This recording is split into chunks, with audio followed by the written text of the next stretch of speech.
जैसे वो काशी के लोगों ने, उन पंडितों ने ये अफवाह फैला रखी थी कि जो मगर मरता है,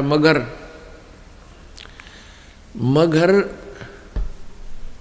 गोरखपुर से 25 किलोमीटर की दूरी पर एक कस्बा है, और उस कस्बे का उस समय एक बिजली खान नाम का पठान नवाब था। वो भी कबीर परमेश्वर जी का शिष्य हो गया था। एक बार वहाँ अकाल गिर गया था मगर स्टेट में, मगर रियासत में, और सभी जंतर मंतर कर लिए थे। सभी सिद्ध पुरुषों ने हाथ खड़े कर लिए थे कि तुम्हारे संस्कार में 4 वर्ष वर्षा नहीं है, 4 वर्ष का अकाल गिरेगा ही गिरेगा। तब कबीर परमेश्वर जी के पास बिजली खां पठान स्वयं गए थे, परमात्मा मगर में आए थे, और आते ही वर्षा ने जबरदस्त वर्षा करवा दी थी। सब भर दिए थे तालाब तालाब, सब एक कम एक कर दिया था। उसके बाद उस मगर रियासत के यानी मगर कस्बे के सभी व्यक्तियों ने परमेश्वर कबीर जी से उपदेश ले लिया था। हिंदू और मुसलमानों ने, उस मगर के अंदर आधे मुसलमान थे, आधे लगभग हिंदू थे, और सभी ने, क्योंकि मरता के नहीं करता, फिर ज्ञान समझ में आ गया। तो मगर रियासत का जो नवाब था वो बिजली खां पठान भी कबीर परमेश्वर जी का शिष्य था। उधर से काशी नरेश वीरदेव सिंह बघेल, वो भी कबीर परमेश्वर जी की भक्ति और ज्ञान और शक्ति से परिचित होकर के उपदेशी कबीर जी के शिष्य थे। तो कबीर परमेश्वर जी ने कहा कि भाई धरती का भरोसा नहीं रहना चाहिए, तुम कोई तो कहते हो मथुरा में मोक्ष होगा, नहीं। परमात्मा कहते हैं मुक्ति खेत मथुरा परी, और किन्या कृष्ण कलोल, और कंस के सी चाणोर से वहाँ फिरते डामाडोल। तुम्हारी बात बड़ी कर दें, तुम मथुरा को एक मुक्ति क्षेत्र मानते हो, मोक्ष क्षेत्र। अरे उसमें कृष्ण जी ने तो वहाँ नरी मौज मचाई, जैसे मठ गोपियों के साथ बकवाद करी, और उस मोक्ष तुम मानते हो मोक्ष स्थान ही है वो, तो उस मोक्ष स्थान पर कंस केसी और चाणूर जैसे का बक्कल उतरा, उन बकवाद प्राप्त हुई, उनका मोक्ष ना होया। तो कहने का भाव ये था कि भक्ति जो यथार्थ भक्ति है, उस भक्ति के करने से मोक्ष होगा, और मर्यादा में रहते हैं। तो कबीर परमेश्वर ने उन ब्राह्मणों से कहा कि तुम मूर्ख बना रहे हो भोली जनता को, मैं मगर में शरीर छोड़ूंगा और मैं स्वर्ग से भी आगे सतलोक में जाऊंगा। अब इस बात ने ब्राह्मण मानने क्यों कर, क्योंकि सारी जनता में ढंडोरा पीट रखा कि वामरनिया तो गधा बनेगा, नरक जाएगा। तो परमात्मा वहां से चल पड़े। 120 वर्ष की उम्र का शरीर था कबीर परमेश्वर जी, दिखा रहे थे अपना। वैसे उनका शरीर की कोई आयु नहीं है, परमात्मा की कोई आयु नहीं होती। उन्होंने एक लीला में शरीर दिखाया था, एक जनसाधारण की तरह एक जीवन जीकर अपने हाथों से कर्म करके अपना निर्वाह करके दिखाते हैं, एक लीला करते हैं। वो प्रत्येक युग में आते हैं। 120 वर्ष की आयु शरीर की दिखा रहे, ऐसे महसूस हो रही थी, और काशी से पैदल चल पड़े। उनके साथ वीरदेव सिंह बघेल काशी नरेश भी अपनी सेना लेकर चल पड़ा, और काशी के बहुत से व्यक्ति दर्शनार्थ चल पड़े। और काशी के वो विद्वान पंडित मंडलेश्वर भी अपने पोथी बही लेकर के चल पड़े, पत्रे वत्रे और ज्योतिष जातस सारी शोधन खातर वो भी चल पड़े।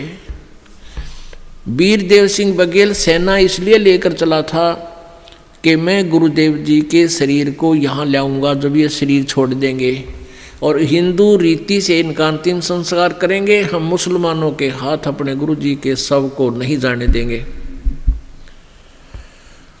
अब बिजली खां पठान मुसलमान को जब ये पता चला कि गुरुदेव यहाँ आ रहे हैं, और काफ़ी व्यक्ति भी दर्शनार्थ आ रहे हैं, और गुरुजी यहाँ पर अपना जीवन लीला अंत करेंगे, और वीरदेव सिंह काशी नरेश हिंदू के इरादे से भी परिचित हुए कि वो शरीर को लेकर जाएंगे। तो बिजली खां पठान ने भी अपने मुसलमानों से सलाह की।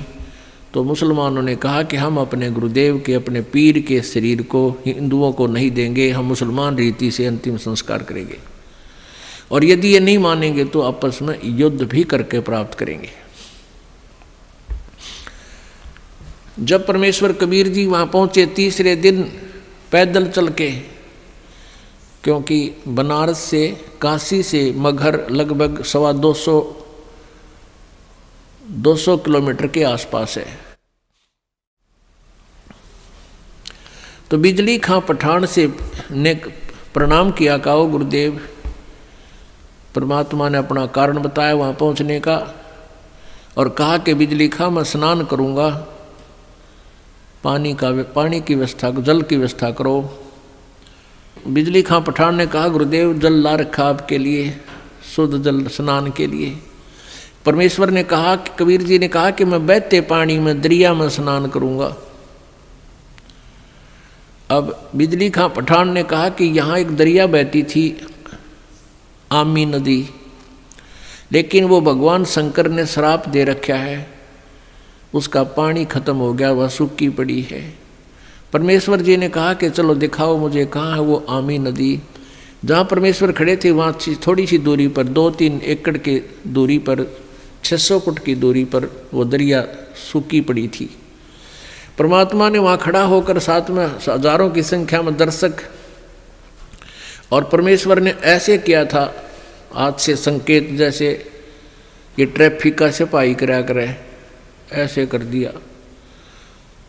क्या देखते हैं कि थोड़ी सी दूरी पर एक बहुत बड़ा धमाका हुआ, और एकदम पानी से भरकर नीचे से पानी इतना जोर से निकला और पूरी दरिया भरकर चल पड़ी। बोलो सतगुरुदेव।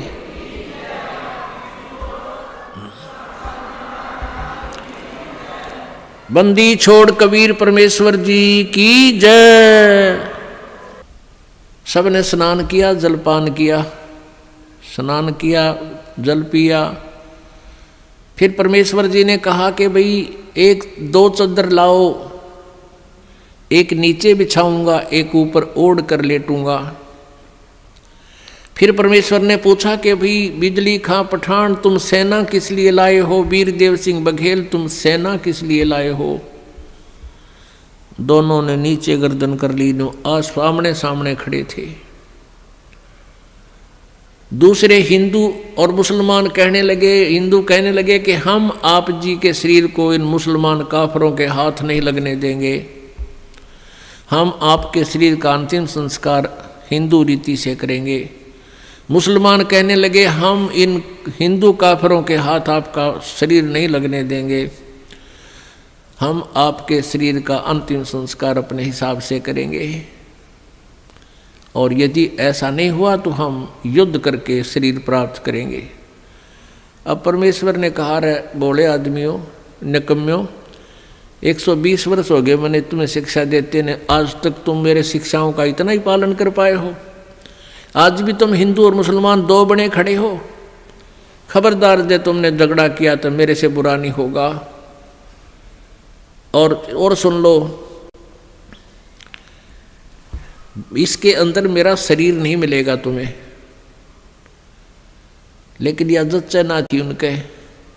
फिर भी अगर तुमने झगड़ा नहीं करना है, एक सदर तुम ले लेना, एक मुसलमान ले लेंगे, एक हिंदू ले लेंगे, और सदरों के बीच में जो भी वस्तु मिले आधी आधी बांट लेना। तुम लड़ियो ना भाई, ना तो विनाश हो जाएगा, गृह युद्ध शुरू हो जाएगा, आपसी जुल्म हो जाएगा, महाभारत से भयंकर युद्ध हो जाएगा। लेकिन उनके मन में न्यू थी कि एक बार गुरुजी शरीर छोड़ दें फिर तुम आप देख लेंगे। हाँ, फिर हम न मानना किससे कि नहीं, अपने हिसाब तक कराएंगे हम। अब परमात्मा ने ऐसा ही किया, शरीर तो उनका साथ ही गया था, छोड़ा नहीं था। लेकिन क्या हुआ, जितने सबके समान था, सब जैसे चादर ओढ़ी थी ऊपर के और शरीर के ओढ़ा हुआ जैसे महसूस होता, इतने ही शरीर के आकार के फूल बन गए, सुगंधित फूल। और परमात्मा आकाश में जाकर आकाशवाणी की कि भी देख लो ब्राह्मणों, देखो मैं जा रहा हूं सतलोक को। जब आकाश में देखा तो परमात्मा का नूरी शरीर तेजों में शरीर हो गया और ऊपर आकाश को जा रहे हैं और ये आकाशवाणी करते जा रहे हैं और कहते हैं उठा लो पर्दा, इसमें नहीं है मुर्दा। चद्दर उठा के देखा, उसमें सुगंधित फूल पाए। हिंदू और मुसलमान कहाँ तो कत्लेआम करने को तैयार थे एक दूसरे के। बिजली खां पठान और वीर देव सिंह बघेल हिंदू राजा आपस में एक दूसरे की ऐसे प्यार से शरीर के ऐसे एक दूसरे से चिपक गए, सीने से सीने का लगाया। आपस में सब हिंदू मुसलमान एक दूसरे से सीने से लगकर ऐसे रो रहे हैं जैसे छोटे छोटे बच्चों की माँ मर जाती है, पिता मर जाता है। और रो रहे हैं और कह रहे हैं हम कति मूर्ख थे, हमने पहचाना नहीं, वो अल्लाह थे, खुदा थे, वो परमात्मा आए हुए थे। अपने आत्माओं,